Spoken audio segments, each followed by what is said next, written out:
Hello, नमस्कार। मैं हूँ नरेंद्र नवप्रभात, आप सभी का हमसफ़र और दोस्त। ज़िंदगी के इस सफ़र में कुछ पल का सफ़र मैं आप सबके साथ तय करना चाहता हूँ। तो लेकर आया हूँ आज फिर से कुछ पल जो आप लोगों के साथ शेयर करना चाहता हूँ। तो फिर देर किस बात की, तैयार हो जाइए कुछ पल मेरे साथ गुजारने के लिए। चलते हैं एक सफ़र पे। डायन एक अधूरी प्रेम कहानी। डायन एक अधूरी प्रेम कहानी मेरी खुद की रचना है, जिसमें सारे पात्रों को बड़े ही मनोभाव के साथ ढालने का एक छोटा सा प्रयास किया है। इस उपन्यास के माध्यम से किसी भी प्रकार के अंधविश्वास को बढ़ावा देने का प्रयास मैंने नहीं किया है। सारी रचनाएं काल्पनिक हैं, जिनका वास्तविक जीवन से कोई लेना देना नहीं है। किसी भी प्रकार की गलती के लिए मैं क्षमा प्रार्थी रहूँगा। मैं बड़े ही विनम्र भाव से यह आशा करता हूँ कि आप सभी पाठकगण एक बार फिर से मेरा मनोबल ऊंचा करेंगे और आप सबकी बहुमूल्य समीक्षाएं प्रतीक्षारत रहेंगी। डायन एक अधूरी प्रेम कहानी। डायन एक प्रकार का भूत ही होती है, पर जिंदा महिला को डायन बनने के लिए डायन साधना करनी पड़ती है।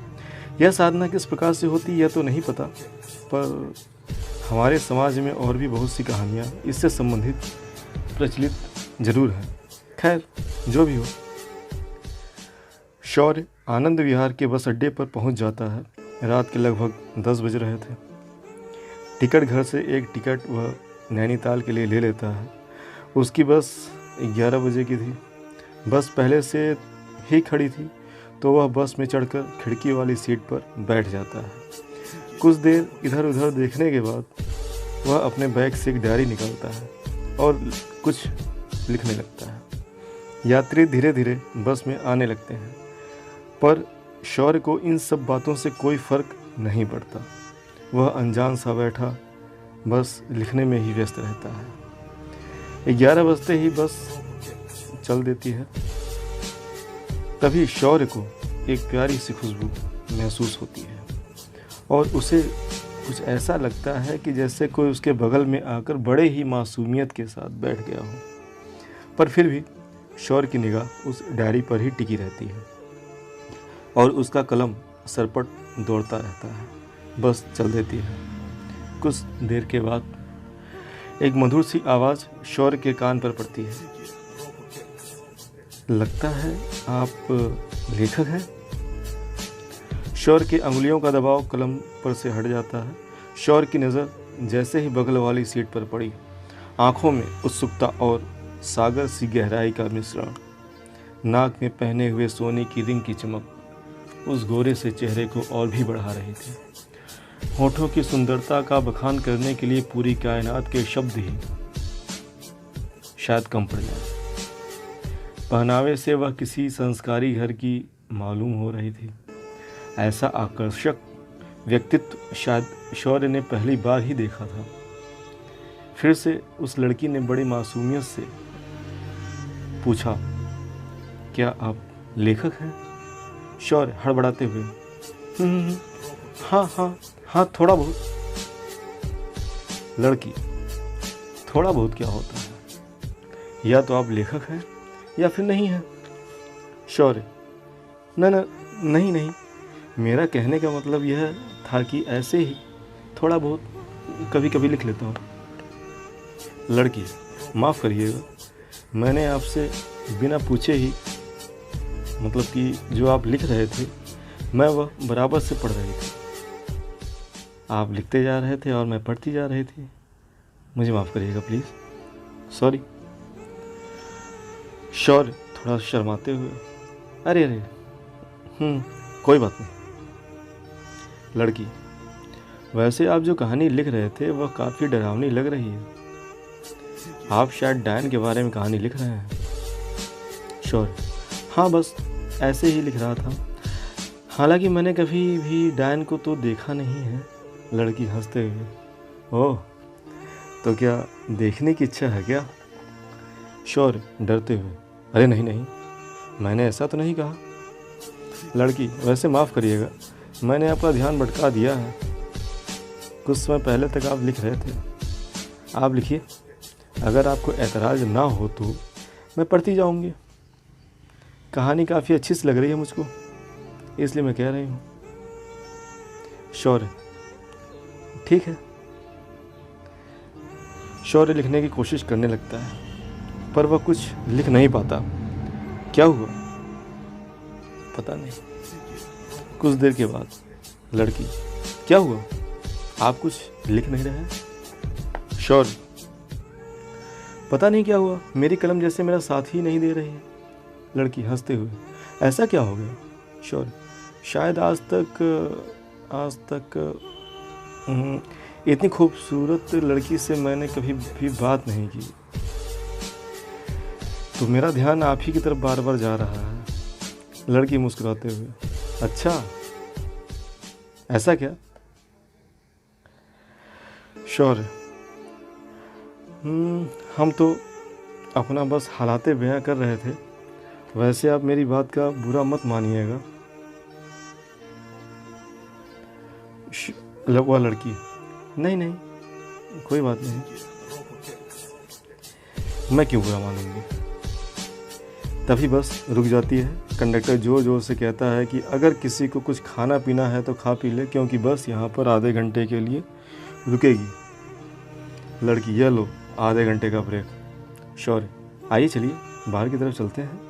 लड़की, चलिए, वैसे आज कुछ ज़्यादा ही ठंड लग रही है। शौर्य, हाँ वह तो है। अच्छा, मैं आपके लिए क्या कुछ लेकर आऊँ खाने पीने के लिए? लड़की, नहीं नहीं, वैसे तो मेरे बैग में खाने की सभी चीज़ें हैं और मुझे भूख तो इस समय बिल्कुल भी नहीं लग रही है और मेरा मन कुछ खाने पीने का भी नहीं हो रहा है, तो प्लीज़ आप परेशान मत होइए। शौर्य, तो चाय या कॉफ़ी पी लीजिए। लड़की, नहीं, मैं ये सब वैसे नहीं पीती हूँ, आपको जो लेना है आप अपने लिए ले लीजिए, तब तक मैं थोड़ा सा टहल लेती हूँ। शौर्य कॉफ़ी लेने के लिए आगे की तरफ चला जाता है। शौर्य दुकानदार से, भैया एक कप कॉफ़ी देना। तभी पीछे से एक दूसरी आवाज़ आई, भैया एक कप कॉफ़ी हमको भी। शौर्य पीछे की तरफ देखता है, एक दूसरी लड़की, हाय मुझको भी कॉफ़ी लेनी है। शौर्य थोड़ा सा पीछे की तरफ हटते हुए, जी जी जी आइए, आप आगे आ जाइए, ले लीजिए। दूसरी लड़की, वैसे मैं आपकी पीछे वाली सीट पर ही बैठी थी। शौर्य, जी अच्छा। दूसरी लड़की, बताइए, आज अपनी बस भी लगभग खाली ही है। शौर्य, ऐसा क्यों? दूसरी लड़की, अरे आपने देखा नहीं क्या, पीछे सारी की सारी सीटें खाली हैं और सभी लोग अकेले ही अकेले बैठे हुए हैं। शौर्य मन में सोचते हुए कि मैं कौन सा अकेला बैठा हुआ हूँ। दूसरी लड़की, और वैसे मैंने देखा आप कुछ लिख रहे थे, लेकिन बाद में आप कुछ बोल बोल कर लिखने लगे, ऐसे जैसे कि किसी से आप बातें कर रहे थे। तभी दुकानदार, यह लीजिए मैडम आपका कॉफ़ी, और सर आप भी अपना ले लीजिए कॉफ़ी, आप दोनों लोगों की। शौर्य दुकानदार को पैसे देने लगा, तभी वह दूसरी लड़की अपना कॉफ़ी लेकर चली गई। शौर्य काफ़ी पीते हुए बस की तरफ जाने लगा, तभी उसने देखा कि उसके साथ वाली लड़की बस के पास धीरे धीरे टहल रही है। शौर्य, अरे आप अभी तक यहीं हैं?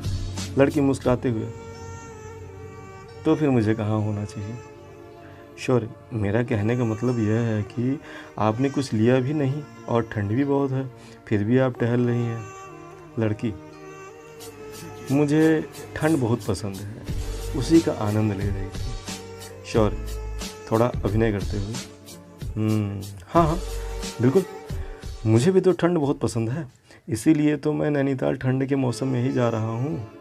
लड़की मजाकिया चेहरा बनाते हुए, ओहो। शौर्य, हाँ हाँ मैं मजाक बिल्कुल भी नहीं कर रहा, वैसे मेरा नाम शौर्य है, आपका शुभ नाम क्या है?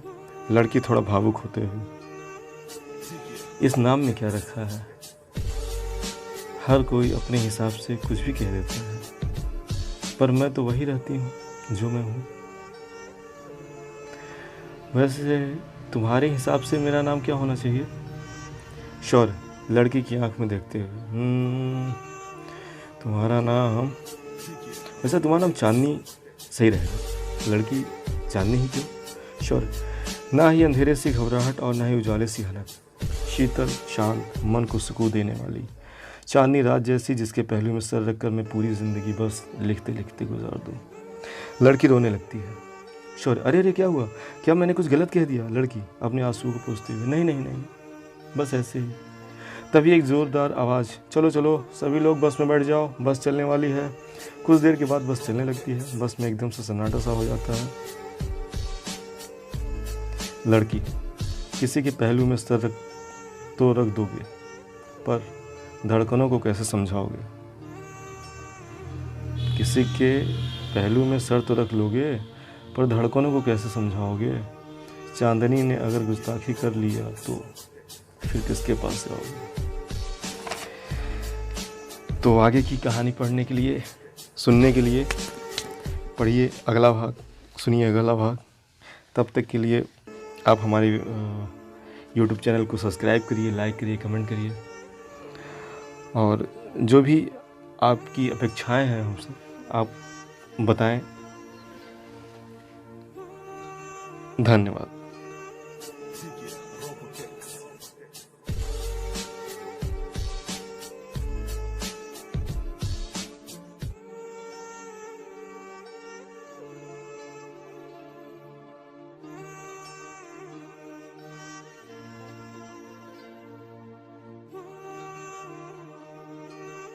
Kick it.